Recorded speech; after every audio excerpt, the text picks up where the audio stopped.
Bueno, vamos a empezar entonces. Nosotros estábamos hablando de las enfermedades provocadas por hongos dermatofitos, que eran las tiñas, y terminamos a hablar de las micosis superficiales provocadas por dermatofitos, que provocan una enfermedad que se llaman tiñas o tinea, que reciben el nombre de acuerdo al lugar que afectan. Dentro también de este grupo de hongos superficiales, hay otros grupos que ya empezamos la anterior semana a reconocerlo, que también provocan micosis superficial, pero no por dermatofitos, sino por levaduras. O sea, son las micosis superficiales levaduriformes. Y hablamos de la pityriasis versicolor, que eso fue lo que hablamos la anterior semana.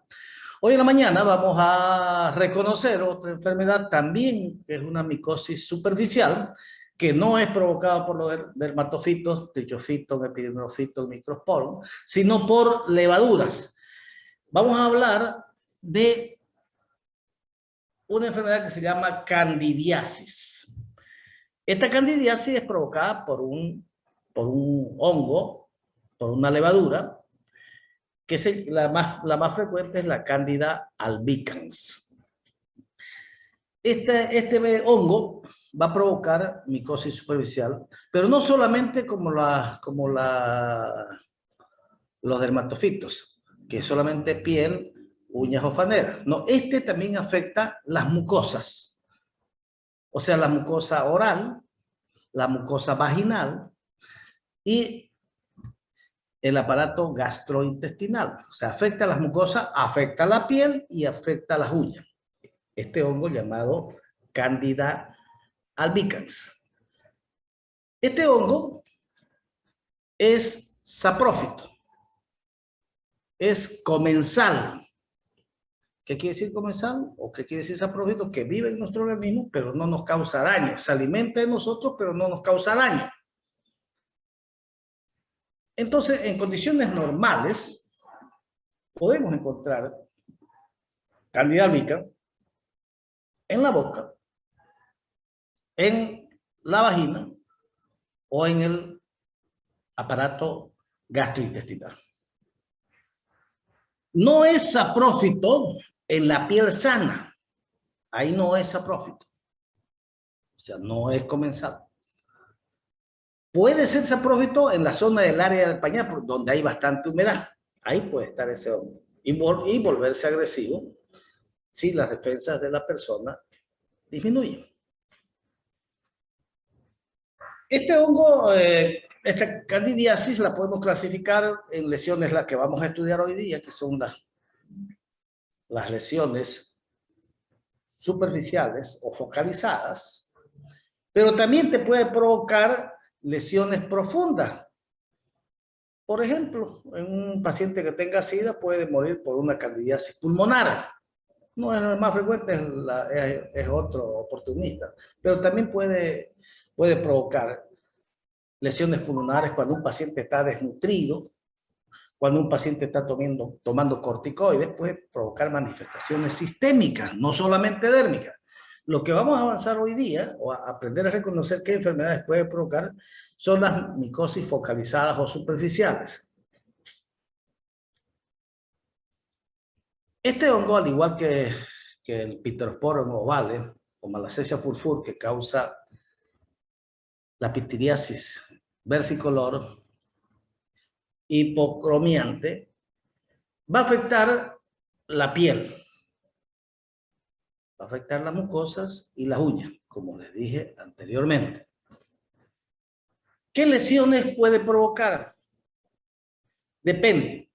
Este parásito, o digo este hongo, Candida albicans, puede transmitirse al niño desde el momento de su nacimiento.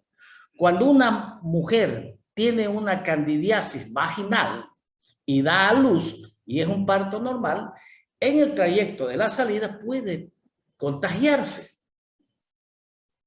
¿Y qué lesiones puede tener? Puede tener lesiones en la boca, lesiones mucosas, la mucosa oral, que es una patología relativamente frecuente que se llama muguet o moniliasis oral o candidiasis oral. Entonces, ya desde que nace el niño puede tener una infección.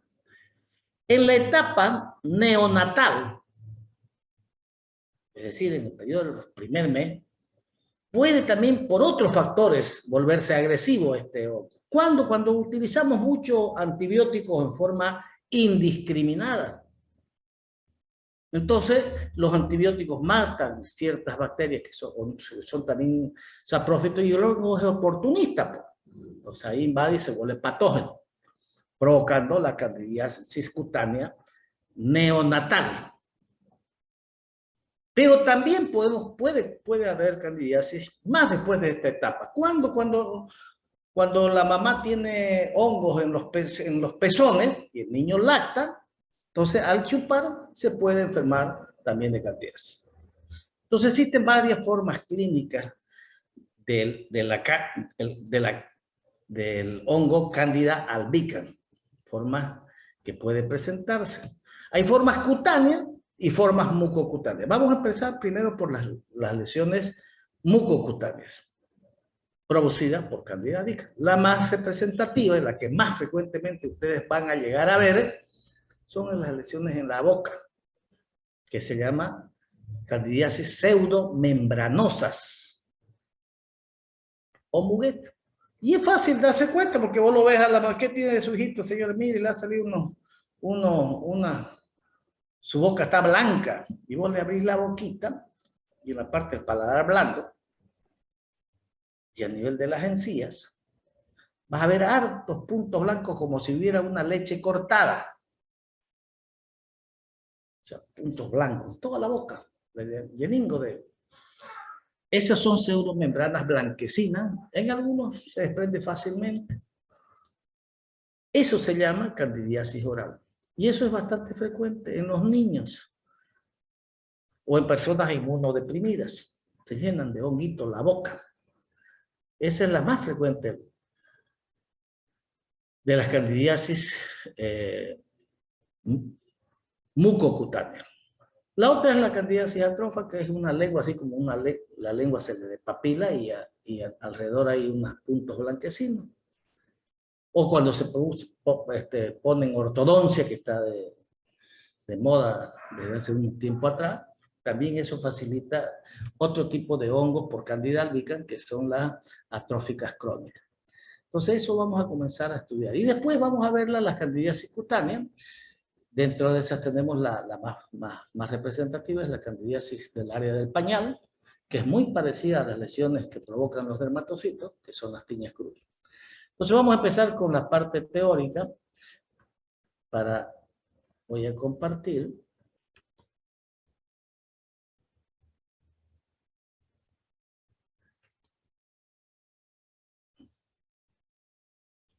No, este otro. ¿Lo ven, no? ¿Sí? Sí, doctor. Sí, doctor, se ve bien. Muy bien. Entonces vamos a continuar con las micosis superficiales provocadas por hongos no dermatocitos, sino por levaduras o hongos levaduriformes. Ya vimos la anterior semana una enfermedad provocada por levaduras que se llamaba pitiriasis versicolor, hipocromiante e hipercromiante. Entonces ahora vamos a reconocer las candidiasis superficiales. Este hongo provoca infección en las membranas mucosas. Por ejemplo, el muguet o la candidiasis pseudomembranosa. En la piel, por ejemplo, la dermatitis en el área, candidiasis en el área del pañal. O en las uñas, que también hemos dicho que provocan más frecuentemente, obviamente, las lesiones de la onicomicosis son provocadas por los dermatocitos, pero la Candida albicans también entra en un diagnóstico diferencial porque puede afectar las uñas. Este hongo es comensal, es saprófito en la boca, en el intestino y en la vagina. ¿Se acuerdan cuando hablamos de trichomoniasis? Hay una enfermedad con la cual se hace diagnóstico diferencial que se llamaba candidiasis, o digo, vulvovaginitis candidiásica, que la característica era una secreción blanquecina. En cambio, en las trichomoniasis la secreción era amarillenta. Entonces, esta provoca, esta Candida albicans provoca una enfermedad que se llama vulvovaginitis candidiásica, o sea, afecta a la vagina. Este parásito, o este hongo, mejor dicho, es saprófito en la piel sana, no es, ahí no hay Candida albicans que no causa daño. Eso sí, en el área del pañal, como es una zona húmeda, porque el niño se orina y se macera, ahí sí puede estar presente en forma saprófita y volverse patógena si las condiciones del niño son desfavorables. Existen ciertos factores para que un paciente tenga candidiasis. Desde factores endocrinológicos, por ejemplo, los pacientes diabéticos, es mucho más frecuente la candidiasis.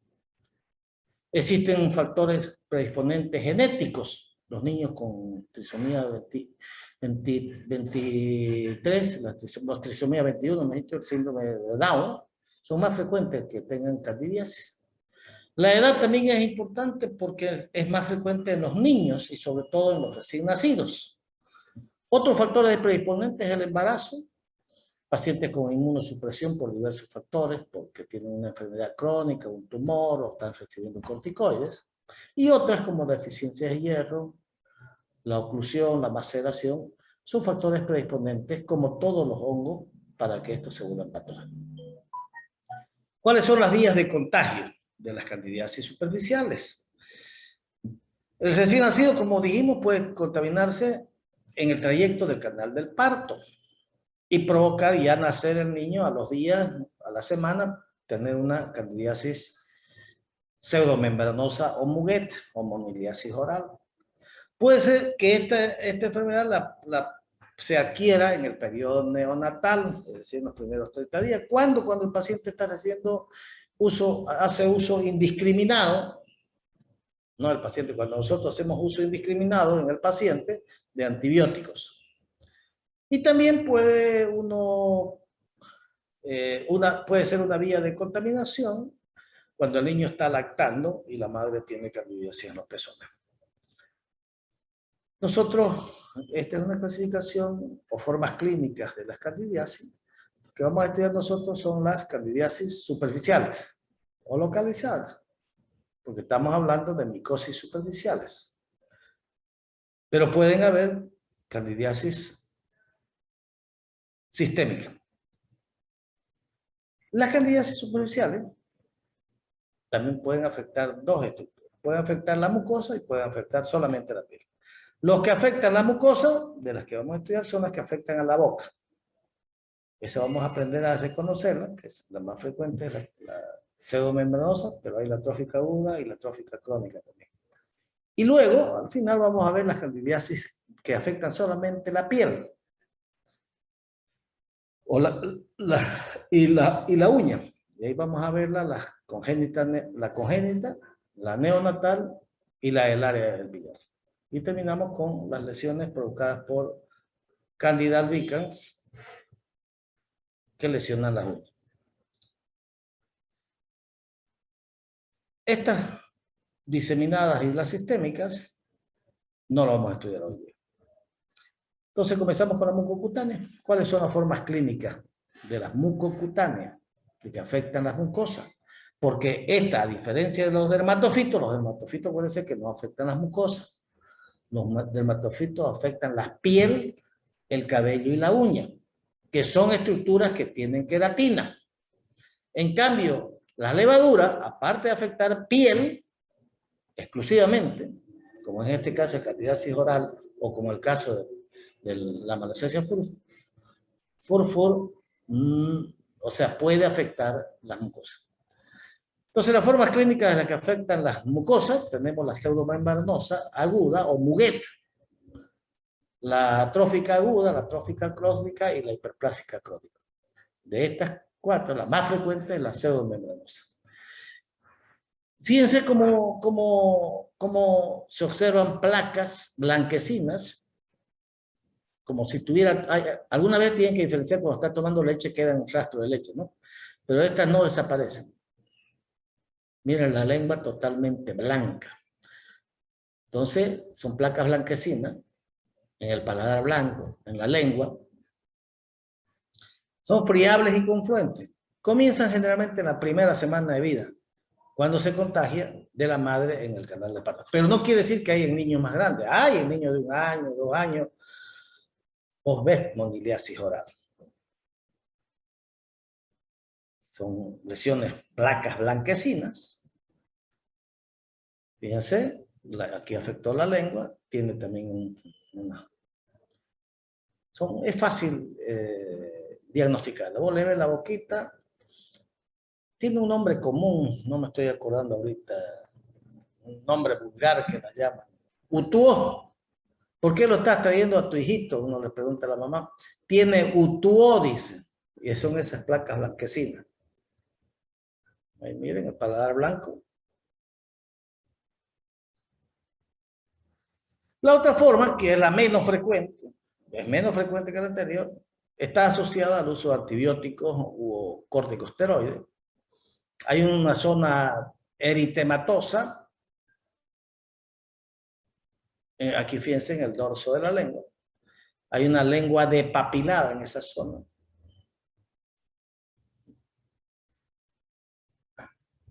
La atrófica crónica, que generalmente está vinculada al uso de las ortodoncias. Esta va muchas veces asociada a quilitis angular. Sonda depapilada. A veces son combinadas, no solamente esto, sino también tienen las placas, las pseudomembranas blanquecinas. ¿Qué tratamiento le vamos a hacer? Cuando ustedes vean una de estas tres variedades que nosotros hemos visto, la más frecuente es la pseudomembranosa. Eso es lo que ustedes van a ver muy frecuentemente.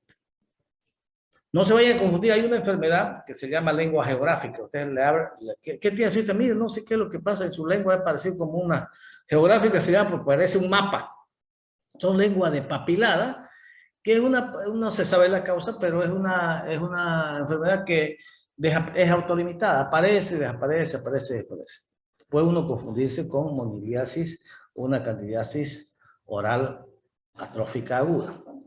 Bueno, el tratamiento para estos niños que tengan candidiasis, sobre todo la pseudomembranosa o muguet, es primero hacer el aseo respectivo, ¿no es cierto?, de la boquita, cambiarle el pH. Al cambiarle el pH y volverlo alcalino, generalmente el hongo no tiene buenas condiciones para vivir y ayuda a eliminar este hongo. Hay que hacer enjuague con bicarbonato de sodio. Y si la mamá tiene candidiasis oral y está lactando, hay que hacerle tratamiento, porque en el pezón no vas a ver esas placas blanquecinas, no vas a ver un pezón que está enrojecido, que le duele un poquito, no lo vas a ver la placa esa blanquecina, eso es en la mucosa oral. Entonces, pero si está lactando el niño, esa puede ser un foco de contagio. En los niños también que están tomando biberones, también porque para muy húmedos pueden estar ahí la Candida albicans y también puede ser una forma de contagio. Entonces hay que hacer la limpieza oral del paciente y la limpieza del pezón. La limpieza oral en el paciente lo hacemos con solución de bicarbonato de sodio, de eso que lo utilizaban los que mastican coca. Entonces el objetivo es cambiar el pH de la cavidad oral para que el parásito no tenga condiciones óptimas para vivir. Y el tratamiento de elección es una droga muy conocida que se llama nistatina, que viene en gotitas, también viene en crema para las moniliasis cutáneas, dérmicas. Y para el tratamiento de la moniliasis oral o candidiasis oral hay nistatina vía oral. O sea, en gotitas, hay también vaginales en óvulos. En nuestro caso, más frecuente en los niños, vamos a utilizar las gotitas. Generalmente se utiliza 20 gotas o un ml, que trae 20 gotas, 3 veces al día, pero hay que darle durante por lo menos 2 semanas.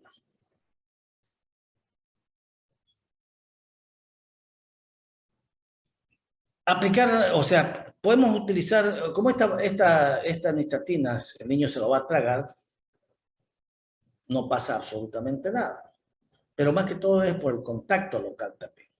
El contacto local, entonces pueden utilizar también de esta misma suspensión con hisopo algodón y echarle en las partes donde tengan esos puntitos o esas placas blanquecinas. Y hay que echarle cremitas de nistatina en el pezón de la mama. Entonces la dosis no es por kilo peso, son 20 gotas, 3 a 4 veces por día, o pueden ponerle más seguida, porque más que todo es acción tópica. Y eso sí, darlo por lo menos 14 días. No una semana. Deben durante 14 días. Ahora vamos a empezar a reconocer las enfermedades provocadas por Candida albicans que son cutáneas solamente. Ya no la mucosa, sino la piel y la uña.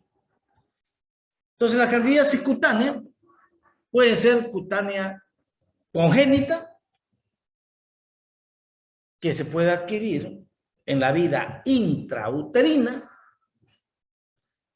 La dermatitis candidiásica del área de pañal es otra forma de lesión cutánea. Y la candidiasis cutánea neonatal. Esas son las 3 formas clínicas que provoca la Candida albicans que afectan la piel. La candidiasis cutánea congénita es de una contagio, la vía de contagio es intrauterina. Entonces la mamá tiene una candidiasis, lo mismo que puede provocar una candidiasis oral, puede provocar una candidiasis cutánea. ¿Y cómo te vas a dar cuenta? El niño, el recién nacido, tiene un eritema intenso, generalizado. Hay pápulas, pueden haber vesículas en varias partes del cuerpo. Generalmente esto es de pronóstico favorable, es benigna, se autolimita. El compromiso sistémico puede ser en pacientes inmunodeprimidos. Acuérdense que un recién nacido normalmente es inmunodeprimido y si es muy prematuro es mucho más inmunodeprimido. Entonces, ahí tiene una candidiasis cutánea congénita, que es cuando la mamá ha tenido una candidiasis vaginal y sale el niño por el parto. No solamente puede adquirir candidiasis con pseudomembrana, sino también afectar la piel. Se pone, todo su cuerpito se pone rojo y hay unas pápulas y algunas vesículas. La otra forma cutánea es la candidiasis que está limitada al área del pañal. Esta es muy frecuente también, generalmente en los niños que usan pañales y a las personas que lo dejan bastante húmedo. Primero comienza con una dermatitis del pañal por maceración, por la bastante humedad, y luego generalmente el tratamiento es decir a la mamá que le cambie frecuentemente el pañal, que no lo deje con los pañales húmedos, y utilizar un secante como óxido de zinc o el famoso Hipolos, que tiene vitamina A. Pero lo fundamental es que no esté húmedo. Pero algunas veces ya le eché, doctor, y mire, no mejora. Entonces ustedes tienen que observar en la periferia de la región del pañal hay unas pequeñas pústulas. Eso te está indicando de que esta infección se complicó con una candidiasis. Esta dermatitis del pañal ya es por hongo. Entonces hay que echarle una crema antimicótica. Generalmente eso es lo más característico, buscar las vesículas o pústulas en la periferia.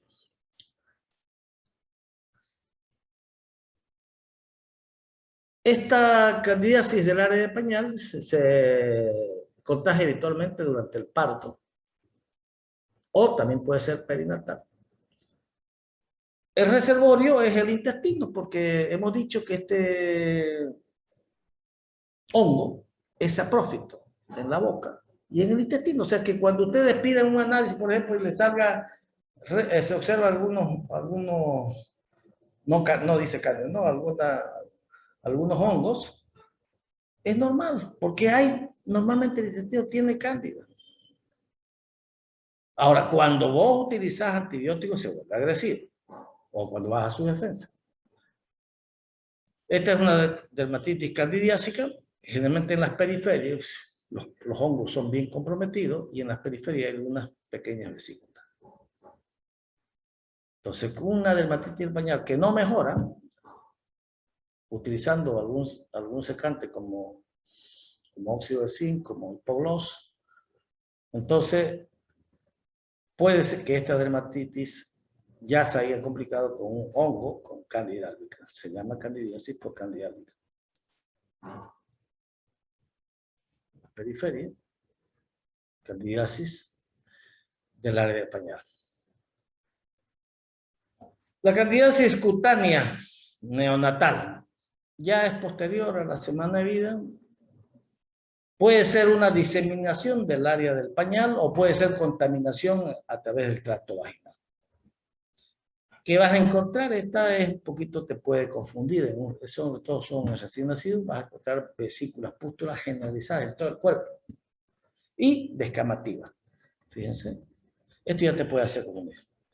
Puede ser un eritema tóxico también, que es una enfermedad que mide como alergia que te levanta y el tratamiento es sintomático, va a desaparecer. En este caso, si es una candidiasis, si vos tenés el antecedente, pero la mamá tenía una secreción blanquecina, entonces esta es una candidiasis cutánea neonatal.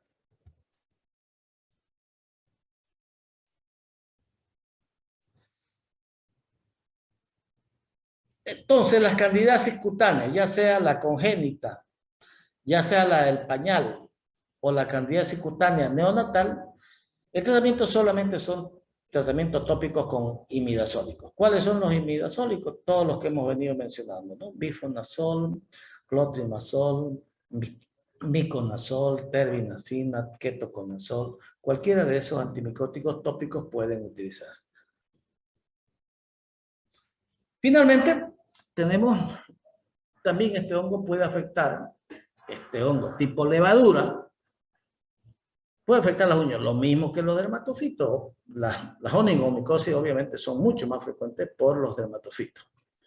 Cuando hablamos de dermatofitos, estamos hablando de fichofito, epidermofito y microsporo. Ahora estamos reconociendo un nuevo hongo que puede también afectar las uñas y provocar una onigomicosis, que se llama Candida albicans. Es muy difícil que vos digas, mires una lesión en la uña leñosa, quebradiza, con pérdida de la brillantez, u onicolisis, en los casos graves, esta es provocada por Candida albicans. No, eso lo te va a decir el cultivo. No hay manera o forma que vos te des cuenta al mirar la lesión. El tratamiento es lo mismo que los tratamientos por la onicomicosis. Hay que cambiar el pH. Hemos dicho que el hongo no vive, realmente la Candida albicans no vive con pH alcalino. Y utilizar imidazólico o utilizar sistémico como el fluconazol. Este algoritmo que se hace es sobre todo para las candidiasis orales, o la candidiasis de las mucosas. Entonces, si un recién nacido está con úlceras, a veces esa mamá tiene úlceras. En realidad no son úlceras, son placas blanquecinas. Tiene en la boca, uno dice esto es una mononucleosis oral. Es un problema alimentario. ¿Por qué es un problema alimentario? Porque generalmente le da biberones. Entonces hay que evaluar al recién nacido. Si el recién nacido tiene algún síntoma o síntoma de infección generalizada, como esa que vimos, entonces hay que derivarlo. Pero si solamente se está limitada a la boca, el tratamiento es nomás lavar la boca al recién nacido con un algodoncito, con agua con bicarbonato y darle nistatina 20 gotas 3 a 4 veces al día por 14 días. Y hacer tratamiento. Quien la ha contagiado, la mamá, entonces utilizar nistatina en los pezones. Y tratar de enseñar a la mamá que trate de no darle biberón, que esta es también una de las causas de la candidiasis. Que se lo alimente con seno materno exclusivo. Muy bien, con eso nosotros hemos terminado la parte, a ver si no se me dejar de compartir. Con esto hemos terminado la parte de las micosis superficiales, provocadas por hongos tipos dermatofitos, trichofiton, epidermofiton, microsporos, y tipo levadura, Malassezia furfur y Candida albicans. Muy bien, jóvenes, con esto hemos terminado todo lo que es entonces la parte más importante de micología, que son las micosis superficiales, que esto ustedes van a ver a diario. No van a ver como emergencia, porque generalmente no lo llevan muchas veces sino que es un hallazgo cuando ya está internado el paciente o va por otra cosa. Obviamente que cuando ya tiene lesiones dérmicas no quiere decir que se le va a complicar. Muy rara vez las micosis superficiales se complican. Entonces ya hemos reconocido no todas, la mayoría de las enfermedades provocadas por dermatofitos, de la cabeza, del cuerpo, de las uñas, de los pies, y también hemos aprendido a reconocer otras lesiones dérmicas que afectan la piel, como la pitiriasis versicolor hipocromiante, y ahora hemos terminado con las candidiasis. ¿Tienen alguna pregunta sobre micosis superficiales?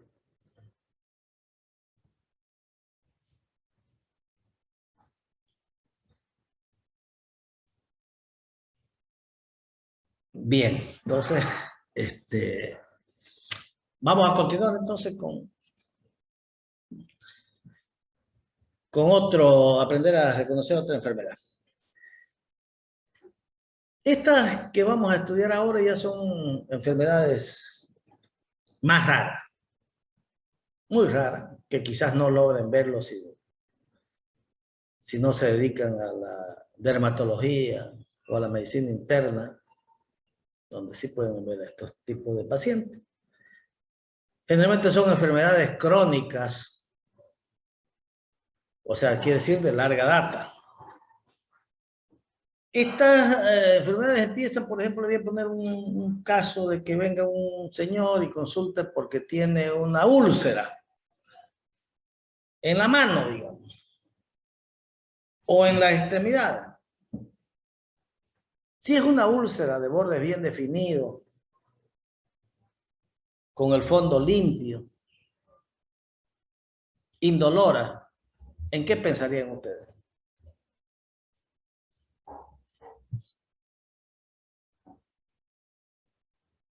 Que tiene 4 meses de evolución.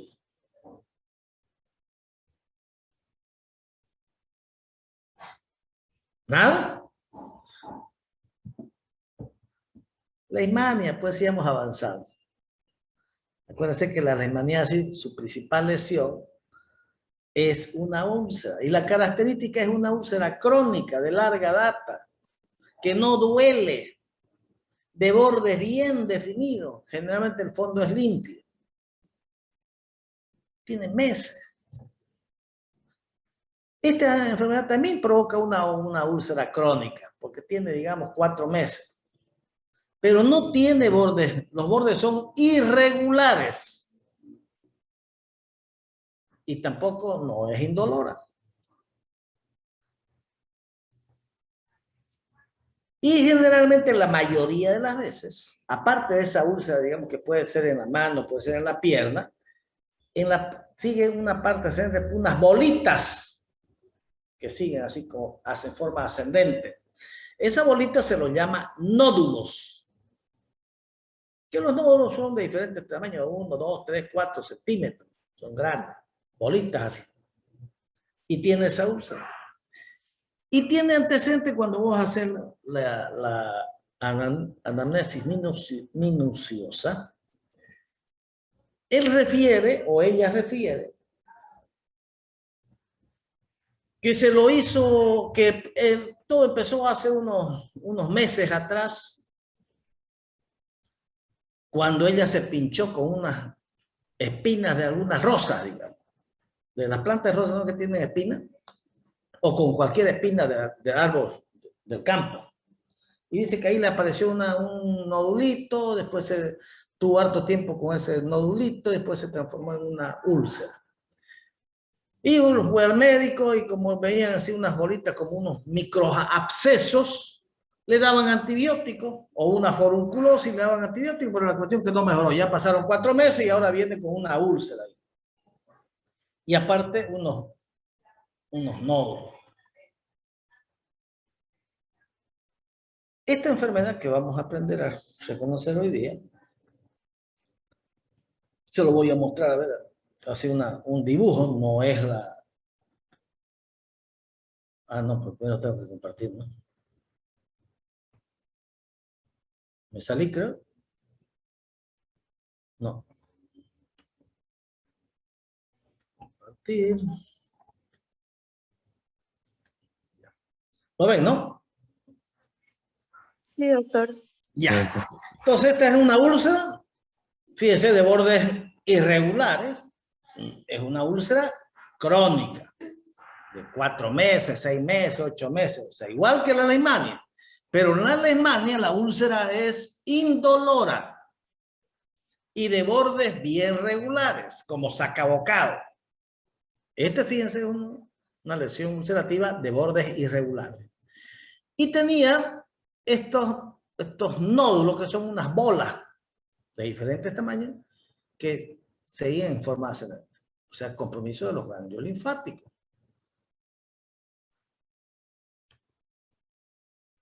Ahí está la úlcera, que es un chancro también se llama la úlcera. Y fíjense los nódulos. Esto es crónico, no es agudo.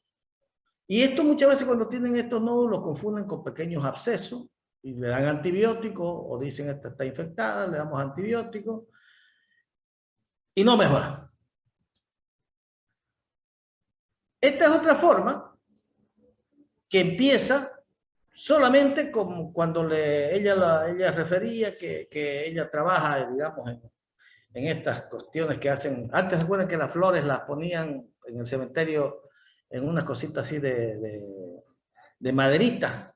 Entonces a veces se sunchan. Entonces este hongo penetra por introducción de algún material de madera, de planta, de espina. También puede estar en el suelo, pero generalmente entra por un traumatismo. Entonces le hacemos así y tenía esa úlcera ahí, se formó una úlcera en el dedo y ahí se quedó nomás. Y de larga data, de bordes irregulares. Antecedente que le había picado las hormigas o se suchó con alguna madera.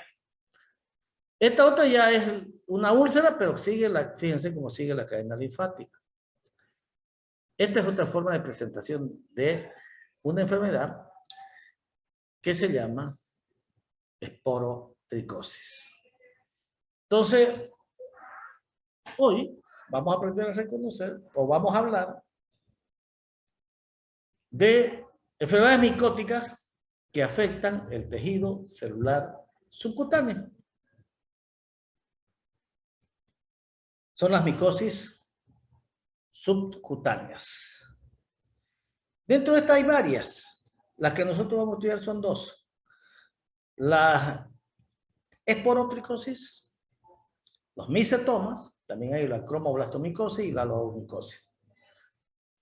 La característica principal de cómo se adquiere esta enfermedad es a través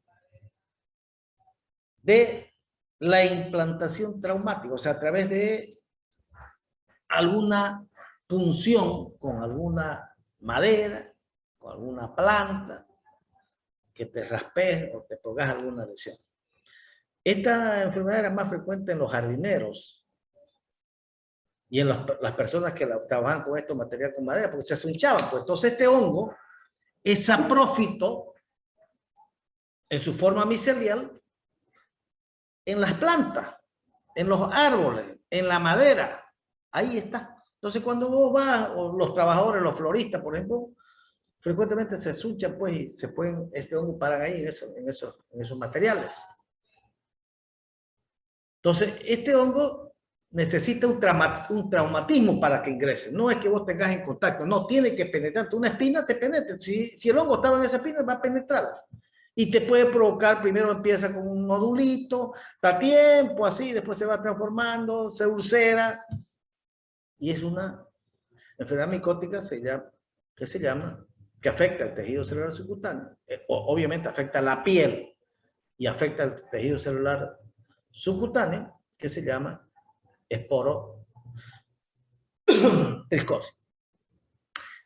¿Es la única forma de contagiarse de esta? No. Últimamente, hace muchos años atrás en Brasil se comenzó a disparar de esporotricosis.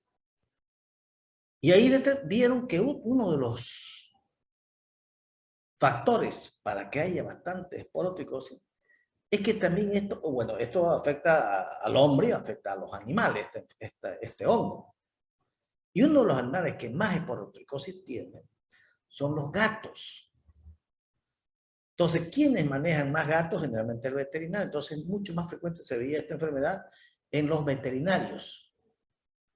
Porque ellos estaban en contacto con los gatos. Y los gatos te arañan o te muerden y te pueden introducir esta enfermedad. También otra forma de contagio, menos frecuente que las otras, es a través de los arañazos o mordidas por los gatos. Esto es un resumen de cómo hemos venido estudiando las micosis superficiales. Comenzamos con las superficiales. Reconocimos cuáles son las enfermedades las tiñas provocadas por dermatofitos y luego las pistiriasis y las candidiasis provocadas por levadura. Ahora vamos a estudiar la micosis subcutánea y vamos a comenzar con la esporotricosis. También después vamos a hablar sobre las micosis profundas que ya afectan órganos internos del organismo. La esporotricosis, su agente etiológico, es un hongo llamado Sporotrichia shinkai. Y en el Brasil, que es muy frecuente entre los países latinoamericanos, se llama Sporotrichia brasiliensis. Es la micosis de implantación, quiere decir que ingresa por un traumatismo, más reportada en todo el mundo. Y está asociada a factores o actividades laborales, es decir, más frecuente en personas que trabajan con madera. Por ejemplo, los que trabajan en aserradero, los que trabajan haciendo instrumentos elaborados con madera.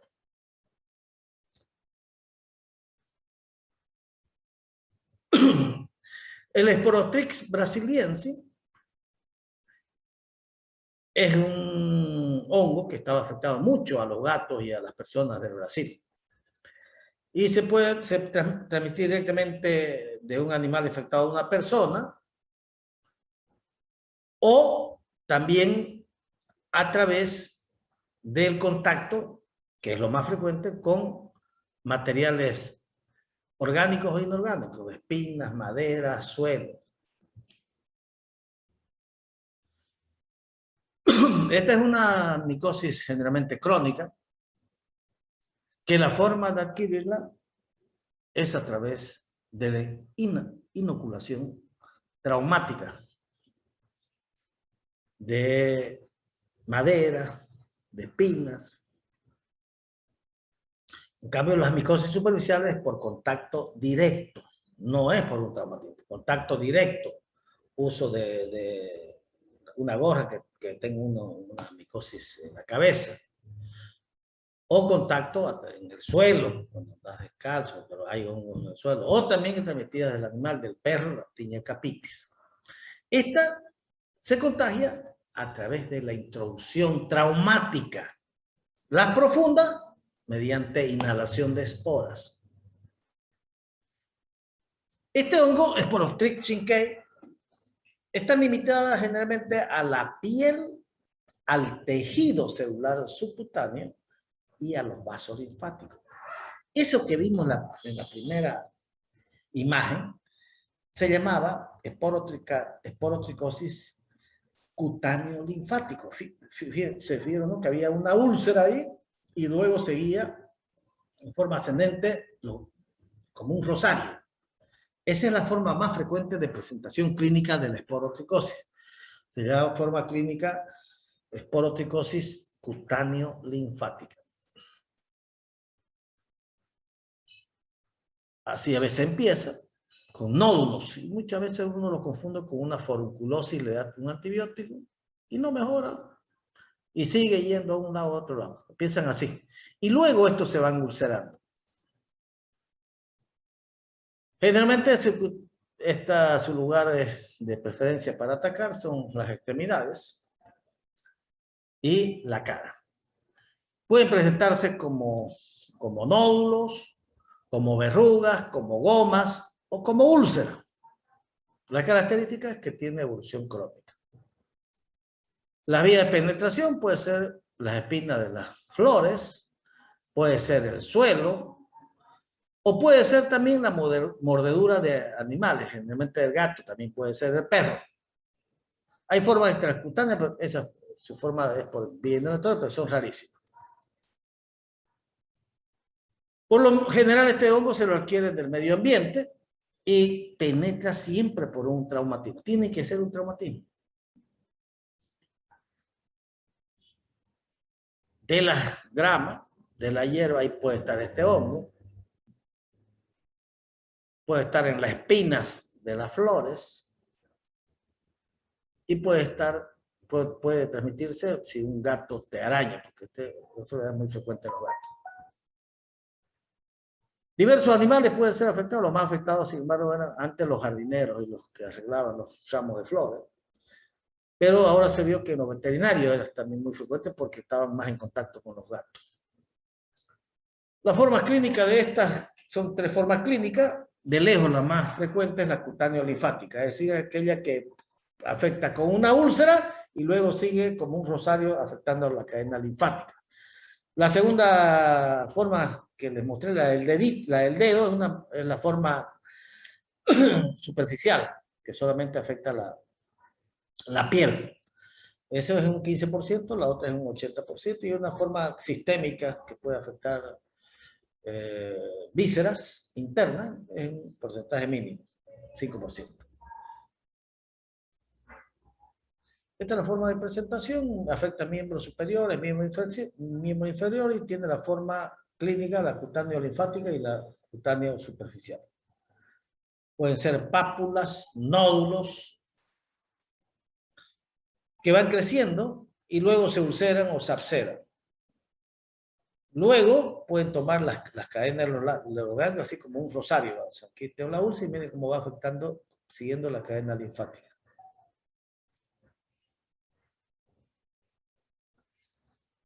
El periodo de incubación son periodos largos, ¿no? Hemos dicho que es una enfermedad crónica. No es que de un día para otro aparezca. Al comienzo te pica alguna hormiga o te desunchaste, una papulita, y bueno, pasó, pues no te desunchaste como cualquier objeto, te provoca dolor. Y de ahí se forma una papulita, después un nodulito, y estás una semana, un mes y no desaparece. Entonces, acordate que hay una enfermedad que se llama esporotricosis. Y como la forma más frecuente es la cutáneo-linfática, después de esa úlcera que ha formado, vos cuando veas unos caminitos que va caminando, acordate de una enfermedad que se llama esporotricosis cutáneo-linfática que produce este tipo de alteración. Lo que vimos anteriormente es la forma cutáneo-linfática, la forma de la úlcera con los ganglios.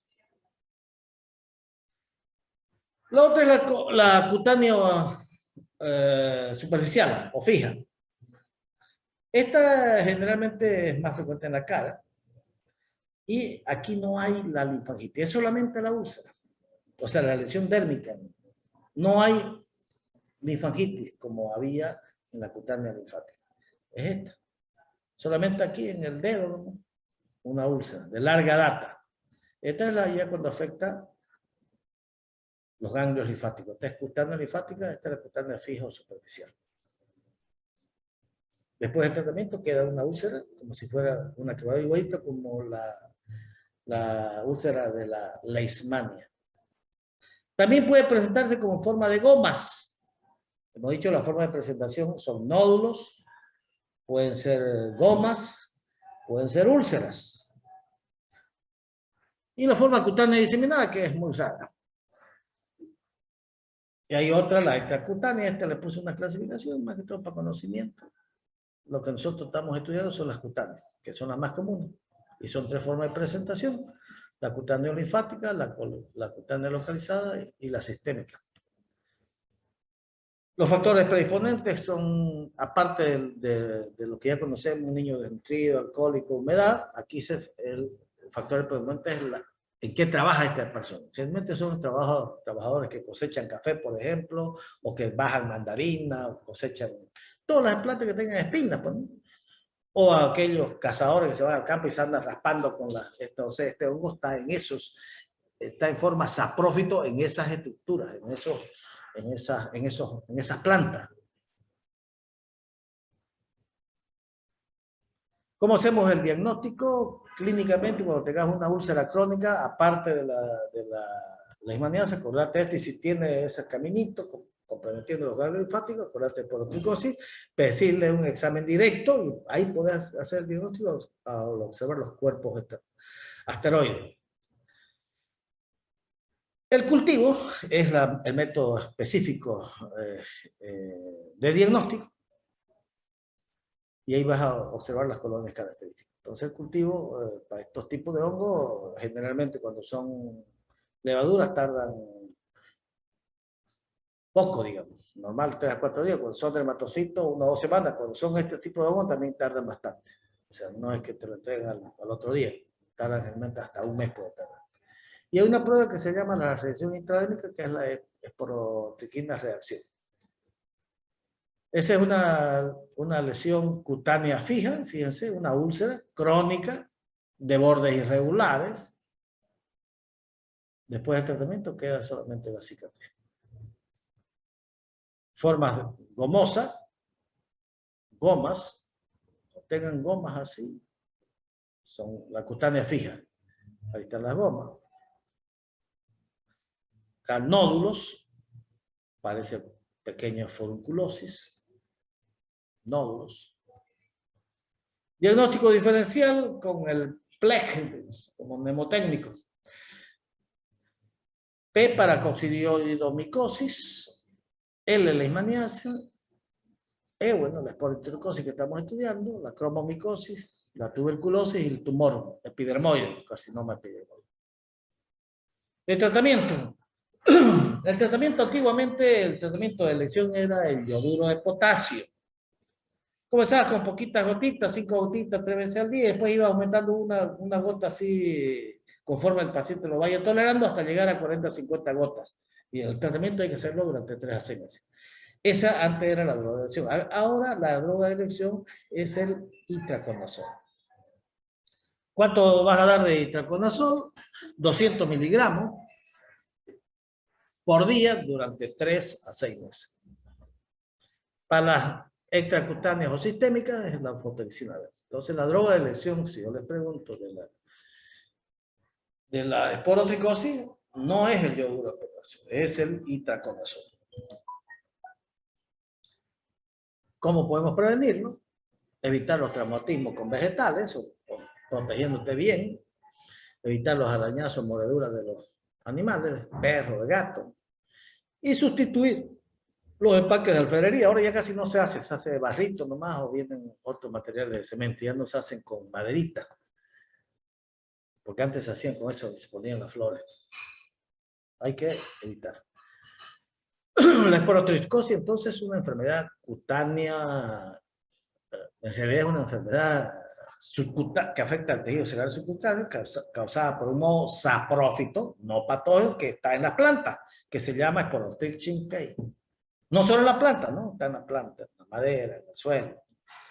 Pero la infección se produce por la penetración de un traumatismo. O sea, no es el contacto simple, no, tiene que haber una lesión. Comienza como nódulos cutáneos que luego se van diseminando por la cadena linfática para luego formar una úlcera. El diagnóstico es a través del cultivo, porque muchas veces el examen directo te va a salir negativo, entonces el diagnóstico es el cultivo.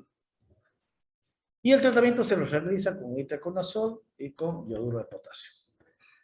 Muy bien, jóvenes, entonces eso es todo por hoy día. Juan, de todas maneras, pasáselo a los muchachos hoy día, por los que no han podido entrar. Para Sí, que doctor. Lo subiré a YouTube. Ya. No sé si tienen alguna pregunta. Vamos a continuar con micosis superficiales. Yo creo que en